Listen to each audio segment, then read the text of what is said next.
রাসূল সাল্লাল্লাহু আলাইহি ওয়াসাল্লামের শানে বেয়াদবি করেছে।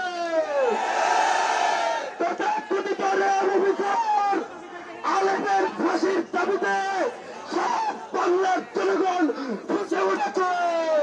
কিছুদিন যাবৎ যে সকল নাস্তিক মুরতাদদের আস্ফালন শুরু হয়েছে, এই সকল রাখাল রাহাত, এই সকল নাস্তিক সাতিরা রাসূলদের পেছনে কেন আছে আমরা জানি।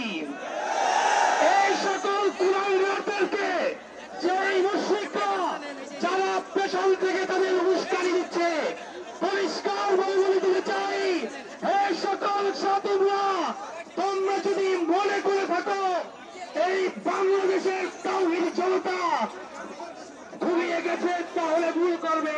যেমনি ভাবে স্বৈরাচারী শেখ হাসিনা পালাতে বাধ্য হয়েছে, একই ভাবে এই শেখ হাসিনার নাতিপুতি, এই শেখ হাসিনা যে সকল নাস্তিকদেরকে তৈরি করেছিল, ওই সকল নাস্তিক কুলাঙ্গাররা আজকে আমাদের এখানে বিশৃঙ্খলা সৃষ্টি করতে চাচ্ছে।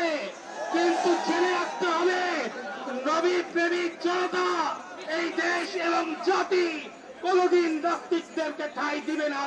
ভারত এবং ইসরায়েলের দালাল এই দেশের মুসলমানদের রক্ত যার হাত রঞ্জিত হয়েছে, শেখ হাসিনা সেই দাবি মেনে নেয় নাই।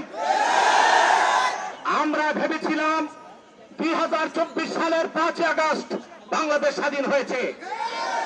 স্বাধীন হয়েছে সলিমুল্লাহ খানদের মতো নাস্তিকের জন্য, স্বাধীন হয়েছে তসলিমা নাসরিনের উত্তরসূরিদের জন্য।